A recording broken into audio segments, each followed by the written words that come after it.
Hello everyone, स्वागत है आप सभी का आपके अपने YouTube चैनल एलडी क्लासेस पे। आज की इस क्लास के अंदर हम बात करने वाले हैं बीएसटीसी 2025 पीटीईटी 2025 के लिए राजस्थान जीके के 400 प्लस अति महत्वपूर्ण प्रश्न जो आपकी परीक्षा में निश्चित रूप से छपने वाले हैं और छपेंगे।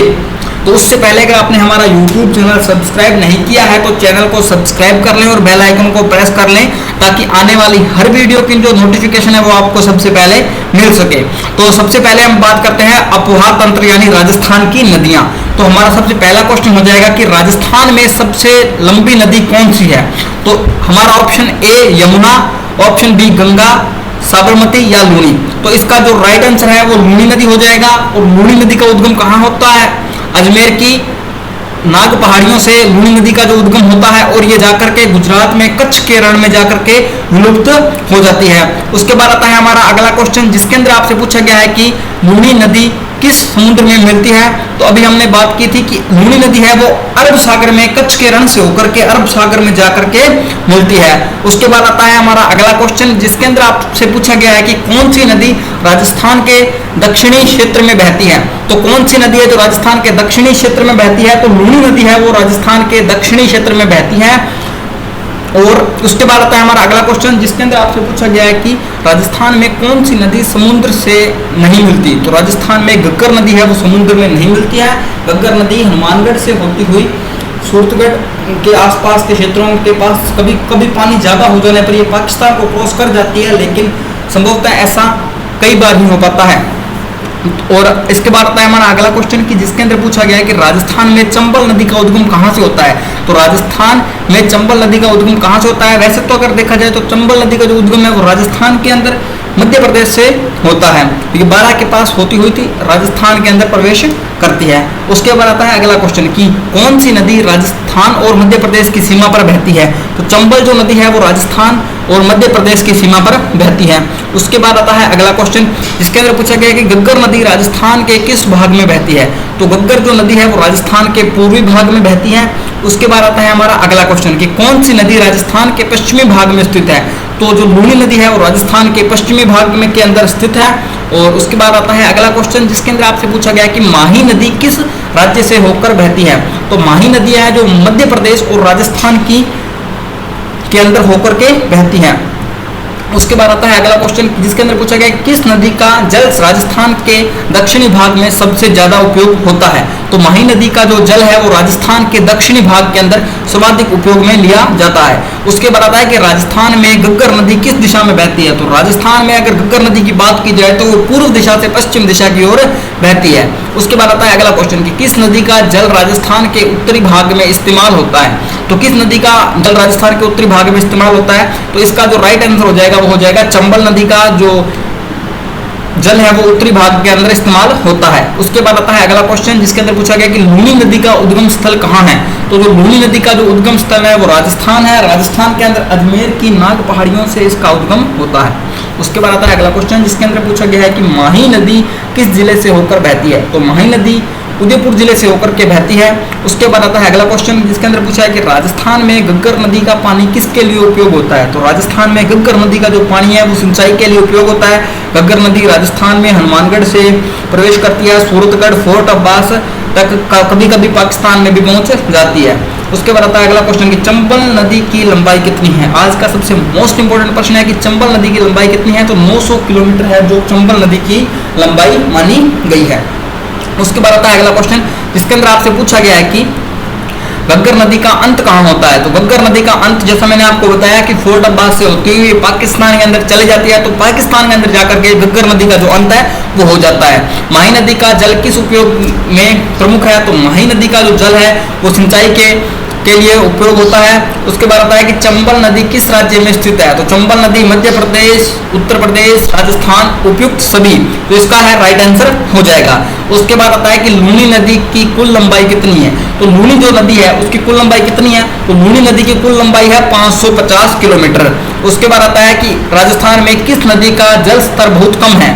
घग्गर नदी है उसका जल स्तर बहुत कम है। जैसा बताया कि हनुमानगढ़ के पास पक्की जगह है वहां से आता है, गंगानगर सूरतगढ़ के पास से आगे ये रेतीले इलाके में चली जाती है और वहां से पाकिस्तान में जाकर के ये नदी है वो विलुप्त हो जाती है। और उसके बाद आता है अगला क्वेश्चन जिसके अंदर पूछा गया कौन सी नदी राजस्थान में कच्छ के क्षेत्र में बहती है। मैंने आपको पहले क्वेश्चन के अंदर बताया था कि जो लूणी नदी है वो राजस्थान के कच्छ के क्षेत्र में बहती है। उसके बाद आता है अगला क्वेश्चन कि चंबल नदी का जल राजस्थान के किस भाग में बहता है। तो चंबल नदी का जो जल है वो राजस्थान के उत्तरी पूर्वी भाग के अंदर बहता है। उसके बाद आता है अगला क्वेश्चन कि माही नदी राजस्थान के किस जिले से होकर बहती है। तो माही जो नदी है वो राजस्थान के उदयपुर जिले से होकर के बहती है। और उसके बाद आता है हमारा अगला क्वेश्चन कि घग्गर नदी की प्रमुख सहायक नदी कौन सी है। तो घग्गर नदी की प्रमुख सहायक नदी है वो लूणी नदी को माना जाता है। उसके बाद आता है कि लूणी नदी किस नदी से जुड़ी हुई है। तो लूणी जो नदी है वो चंबल नदी से जुड़ी हुई है। मैं आपको बता दूं पिछली बार मैंने बीएसटीसी की एक क्लास करवाई थी, उस क्लास में से 7+ क्वेश्चन छपे थे। क्लास 10 मिनट की थी जिसके अंदर से 7 क्वेश्चन छपे थे। यानी आप करके देख लो कि बीएसटीसी का कितना जो सिलेबस है वो हमने अपनी एक ही क्लास के अंदर कवर करवा दिया। और मैं बता दूं कि कला संस्कृति, राजस्थान भूगोल, राजस्थान का इतिहास संपूर्ण मैराथन क्लास आपको इसी यूट्यूब चैनल पर मिलने वाली है। अगर आपने चैनल को सब्सक्राइब नहीं किया है तो चैनल को सब्सक्राइब कर लें। हम टॉपिक वाइज एक टॉपिक के जो एमसीक्यू है वो कवर करने वाले हैं। और शिक्षण अभिरुचि की जो क्लास आपने कभी किसी यूट्यूब चैनल पर नहीं देखी होगी वो क्लास आपको जल्दी ही परीक्षा से पहले मिल जाएगी। तो बढ़ते अपने अगले क्वेश्चन की ओर कि लूणी नदी किस नदी से जुड़ी हुई है। तो चंबल नदी से जुड़ी हुई है। कौन सी नदी राजस्थान में मरुस्थल क्षेत्र में बहती है। तो कौन सी नदी बहती है, घग्गर नदी है वो मरुस्थल क्षेत्र के अंदर बहती है। उसके बाद आता है कि चंबल नदी किस प्रकार की नदी है। तो चंबल जो नदी है वो हमारी किस प्रकार की नदी हो जाएगी, वर्षा आधारित नदी हो जाएगी। उसके बाद आता है अगला क्वेश्चन जिसके अंदर आपसे पूछा गया है कि राजस्थान में घग्गर नदी का जल किस काम में आता है। तो राजस्थान में घग्गर जो नदी का जल है वो सिंचाई के काम में आता है। उसके बाद आता है कि कौन सी नदी राजस्थान में सबसे बड़े क्षेत्र में होकर बहती है। तो चंबल जो नदी है वो राजस्थान के सबसे बड़े क्षेत्र में होकर के बहती है। उसके बाद आता है कि माही नदी का जल स्तर कहाँ से आता है। तो माही नदी का जो जल स्तर है वो मध्य प्रदेश से आता है। उसके बाद आता है कि राजस्थान में चंबल नदी का जल किस प्रकार से उपयोग होता है। तो राजस्थान में चंबल नदी का जो जल है वो सिंचाई के लिए उपयोग में होता है। उसके बाद आता है कि कौन सी नदी राजस्थान में के प्रमुख सिंचाई जल स्रोतों में से एक है। तो माही जो नदी है वो प्रमुख सिंचाई जल स्रोतों में से एक मानी जाती है। घग्गर नदी राजस्थान के किस हिस्से में अधिकतम बहती है। तो उत्तरी पूर्वी क्षेत्र के अंदर घग्गर नदी का बहना चला रहता है। उसके बाद आता है कि लूणी नदी की सहायक नदियां कौन कौन सी हैं। तो लूणी की अगर सहायक नदी की बात की जाए तो घग्गर नदी जो है वो लूणी की एकमात्र सहायक नदी ऑप्शंस में से मानी जा सकती है। उसके बाद आता है कि माही नदी की लंबाई कितनी है। तो माही नदी है उसकी लंबाई कुल कितनी हो जाएगी, 600 किलोमीटर हो जाएगी। उसके बाद पहले हमने बात की थी कि लूणी नदी की लंबाई कितनी है, 550 किलोमीटर। और अब माही नदी की लंबाई कितनी है, 600 किलोमीटर। आपको ये याद रखने होंगे तभी आपका जो बीएसटीसी प्री का जो एग्जाम है वो क्लियर हो पाएगा। आपकी ये पीटीटी के लिए भी मोस्ट इंपोर्टेंट आज की क्लास रहने वाली है। तो चैनल जल्दी से चैनल को सब्सक्राइब कर लो और बेल आइकन को प्रेस कर लो। तो चलिए बढ़ते हैं अगले क्वेश्चन में जिसके अंदर पूछा गया कि लूणी नदी राजस्थान के किस क्षेत्र में बहती है। तो लूणी नदी है जो राजस्थान के पश्चिमी क्षेत्र के अंदर बहती है। उसके बाद आता है अगला क्वेश्चन जिसके अंदर आपसे पूछा गया है कि चंबल नदी का जल राजस्थान के किस स्थान पर उपयोग होता है। तो चंबल नदी का जो जल है वो राजस्थान के चित्तौड़गढ़ जिले के अंदर जो इस्तेमाल होता है। चित्तौड़गढ़ जिला है वो चंबल नदी का जल सर्वाधिक उपयोग करता है। उसके बाद आता है कि घग्गर नदी की प्रमुख सहायक नदी कौन सी है। तो घग्गर की प्रमुख सहायक नदी लूणी नदी है। माही नदी का पानी किस उद्देश्य से मुख्य रूप से उपयोग होता है। तो सिंचाई के लिए। नदियों का जल किस लिए उपयोग में होगा, सिंचाई के लिए होगा। उसके बाद आता है कि चंबल नदी का उद्गम कहाँ से होता है। तो मध्य प्रदेश में होता है। उसके बाद आता है कि कौन सी नदी राजस्थान में कभी भी समुद्र में नहीं मिलती है। तो घग्गर नदी एकमात्र ऐसी नदी है जो पाकिस्तान फोर्ट अब्बास के पास जाकर के समाप्त हो जाती है, विलुप्त हो जाती है। ये नदी कभी भी इसने समुद्र का मुख एक तरीके से कह दे तो नहीं देखा है भाई। उसके बाद आता है अगला क्वेश्चन कि माही नदी में कितने प्रमुख जल धाराएं हैं। तो माही जो नदी है इसके अंदर 4 जल धाराएं हैं प्रमुख। उसके बाद आता है अगला क्वेश्चन जिसके अंदर पूछा गया कि चंबल नदी का जल किस प्रकार से उपयोग होता है। तो जो चंबल जो नदी है उसका जल सिंचाई में उपयोग में होता है। उसके बाद आता है हमारा अगला क्वेश्चन जिसके अंदर आपसे पूछा गया कि घग्गर नदी के पानी से किस प्रकार के उद्योगों को मदद मिलती है। तो कृषि के उद्योगों को मदद मिलती है। उसके बाद आता है कि लूणी नदी का जल किस उद्देश्य से उपयोग होता है। तो जो लूणी नदी का जल है वो सिंचाई के लिए उपयोग में होता है। उसके बाद आता है कि माही नदी का जल उपयोग में लाया जाता है। किस काम के लिए लाया जाता है, सिंचाई के लिए लाया जाता है। और चंबल नदी का जल किस उद्देश्य से अधिकतम उपयोग होता है, तो किस उद्देश्य से होता है, सिंचाई के लिए उपयोग में होता है। उसके बाद बढ़ते हैं अपने अगले क्वेश्चन में, जिसके अंदर आपसे पूछा गया है कि राजस्थान में माही नदी किसे जोड़ती है। तो राजस्थान में माही नदी किसे जोड़ती है, माही नदी चंबल नदी को अपने साथ जोड़ती है। तो नदियों में से आज का वह तंत्र का लेसन का हमारा अंतिम क्वेश्चन था। आई होप आपको क्लास अच्छे से समझ में आ रही होगी। तो चलिए बढ़ते हैं अपने नेक्स्ट टॉपिक की ओर, जिसके अंदर आपसे पूछा गया कि राजस्थान की उत्पत्ति किस प्रकार से हुई। राजस्थान की जो उत्पत्ति है वो किस प्रकार से हुई, राजस्थान का नामकरण कैसे हुआ, इसके ऊपर इस क्लास के अंदर हम चर्चा करने वाले हैं। तो चैनल को सब्सक्राइब कर लो, बेल आइकन को प्रेस कर लो, ताकि आने वाली हर वीडियो की नोटिफिकेशन आपको सबसे पहले मिल सके। और इसकी पीडीएफ बिल्कुल फ्री में प्राप्त करने के लिए आपको डिस्क्रिप्शन में दिया गया व्हाट्सएप चैनल का लिंक ज्वाइन कर लेना है, जिसके अंदर आपको टेलीग्राम का लिंक मिल जाएगा। टेलीग्राम को जाकर के ज्वाइन कर लो, ताकि इसी पीडीएफ को आप पढ़ सको। तो चलिए बढ़ते हैं पहले क्वेश्चन की ओर कि राजस्थान की उत्पत्ति मुख्य रूप से किस काल से मानी जाती है। तो राजस्थान की जो उत्पत्ति है वो पूरा कैम्ब्रियन युग से मानी जाती है। उसके बाद आता है हमारा अगला क्वेश्चन कि राजस्थान की सबसे पुरानी चट्टानें किस क्षेत्र में पाई जाती है। राजस्थान की सबसे पुरानी चट्टानों की अगर बात की जाए तो वो भीलवाड़ा के क्षेत्रों में पाई जाती है। उसके बाद आता है अगला क्वेश्चन कि मालानी ज्वालामुखी तंत्र कहाँ स्थित है। मालानी कहाँ है, बाड़मेर के अंदर मालानी ज्वालामुखी तंत्र है वो स्थित है। उसके बाद आता है कि राजस्थान का भूगर्भीय इतिहास किस श्रृंखला से जुड़ा हुआ है। तो राजस्थान का जो भूगर्भीय इतिहास है वो अरावली श्रृंखला से जुड़ा हुआ है। उसके बाद आता है हमारा अगला क्वेश्चन कि राजस्थान का कौन सा भाग सबसे पुराना भूभाग माना जाता है। तो राजस्थान का जो मेवाड़ का भूभाग है वो सबसे पुराना भूभाग माना जाता है। उसके बाद आता है अगला क्वेश्चन कि राजस्थान की चट्टानों में सबसे प्रमुख कौन सी श्रृंखला है। तो अरावली श्रृंखला है वो राजस्थान की चट्टानों में सबसे प्रमुख श्रृंखला है। अरावली की सबसे ऊंची चोटी को क्या कहा जाता है, गुरु शिखर कहा जाता है, जिसकी लंबाई कितनी है 1722 किलोमीटर है। लेकिन उसके ऊपर एक 5 फीट का मंदिर बना हुआ है, जिसको अगर साथ में ले लिया जाए तो अरावली के गुरु शिखर की जो लंबाई है वो 1727 किलोमीटर मानी जाती है। तो उसके बाद आते हैं अगले क्वेश्चन में, जिसके अंदर पूछा गया है कि भीलवाड़ा श्रृंखला से संबंधित चट्टानों की आयु क्या है। तो 250 करोड़ वर्ष कितनी है, 250 करोड़ वर्ष। उसके बाद आता है हमारा अगला क्वेश्चन, जिसके अंदर आपसे पूछा गया कि राजस्थान की चट्टानों में सबसे अधिक कौन सा खनिज पाया जाता है। तो राजस्थान की चट्टानों के अंदर सबसे अधिक कौन सा खनिज पाया जाता है, सीसा, लोहा या तांबा या जस्ता। तो इसका जो राइट आंसर हो जाएगा वो हो जाएगा जस्ता। उसके बाद आता है अगला क्वेश्चन कि राजस्थान की उत्पत्ति में किस भूगर्भीय प्रक्रिया का योगदान है। तो राजस्थान की उत्पत्ति में जिस भूगर्भीय प्रक्रिया का योगदान है वो हो जाएगा प्लेट विवर्तनिक, मतलब कि प्लेटें इधर से उधर जा रही हैं। उसके बाद आता है अगला क्वेश्चन, जिसके अंदर पूछा गया कि अरावली पर्वत किस दिशा में फैला हुआ है, दक्षिण पश्चिम से उत्तर पूर्व की ओर। ये क्वेश्चन आपको इस क्लास के अलावा कहीं नहीं मिलने वाले हैं। सभी पुराने कॉन्सेप्ट बेस्ड वाले क्वेश्चंस करवा रहे हैं, लेकिन ये न्यू एडिशन के क्वेश्चन है, आपको इस यूट्यूब चैनल के अलावा और कहीं पर भी नहीं मिलेंगे। इसकी पीडीएफ प्राप्त करने के लिए टेलीग्राम को ज्वाइन कर लेना, जिसका लिंक डिस्क्रिप्शन में मिल जाएगा। तो चलिए बढ़ते हैं अगले क्वेश्चन में, जिसके अंदर पूछा गया कि राजस्थान का कौन सा क्षेत्र प्राचीन आग्नेय चट्टानों का केंद्र है। तो कौन सा हो जाएगा, मालानी। उसके बाद आता है कि राजस्थान में सबसे पुरानी चट्टानों की खोज किसने की। तो हेडेल ने राजस्थान में सबसे पुरानी चट्टानों की जो खोज है वो की थी। उसके बाद आता है कि राजस्थान की उत्पत्ति में कौन सा काल सबसे महत्वपूर्ण रहा। तो पूरा कैम्ब्रियन जो युग है वो सबसे महत्वपूर्ण काल रहा। उसके बाद आता है कि राजस्थान में अरावली की उत्पत्ति किस काल से हुई। तो राजस्थान में अरावली की जो उत्पत्ति है वो प्री कैम्ब्रियन युग से हुई थी।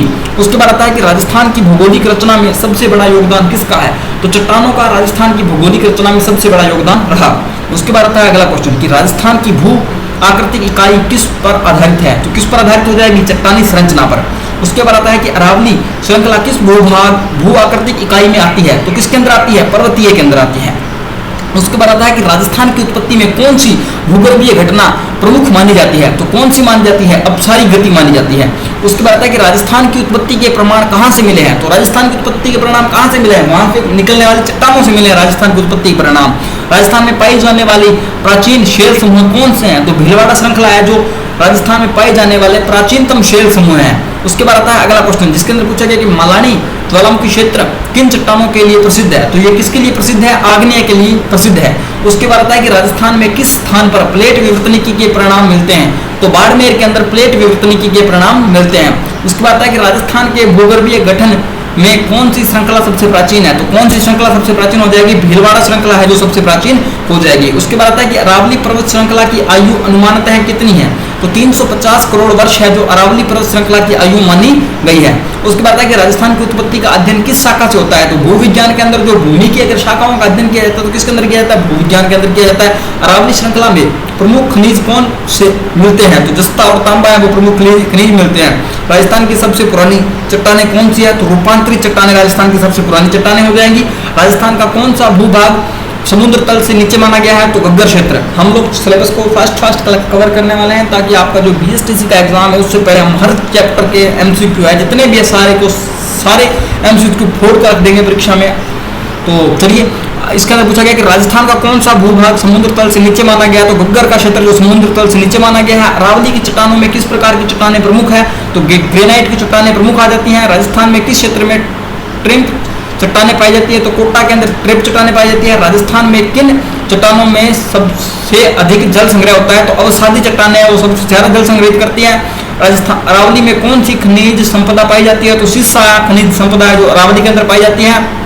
उसके बाद आता है कि राजस्थान के चट्टानों में मुख्यतः किस रंग की मिट्टी मिलती है? तो किस रंग की मिट्टी मिलती है? लाल रंग की मिट्टी मिलती है। राजस्थान में पृथ्वी की सबसे प्राचीन आग्नेय प्रक्रिया किस क्षेत्र में हुई थी? तो मलानी के क्षेत्र में हुई थी।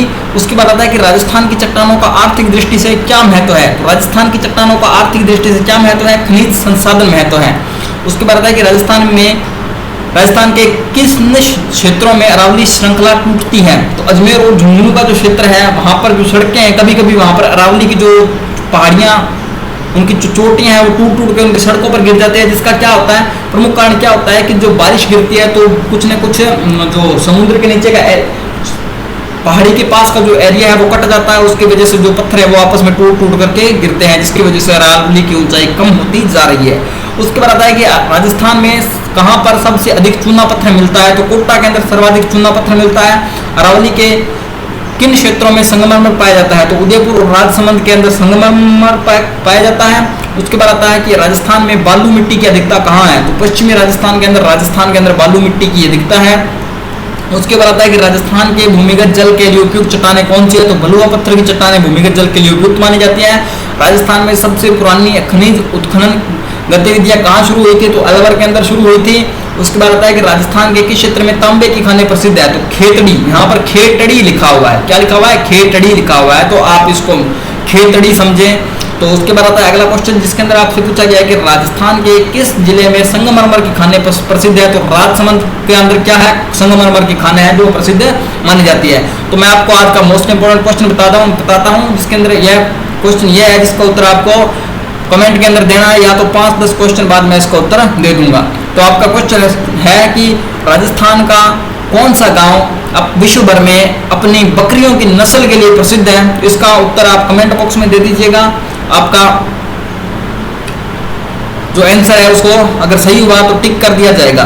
तो चलिए बढ़ते हैं अगले क्वेश्चन की ओर जिसके अंदर आपसे पूछा गया कि राजस्थान की किन चट्टानों में सीमेंट उद्योग को लाभ होता है?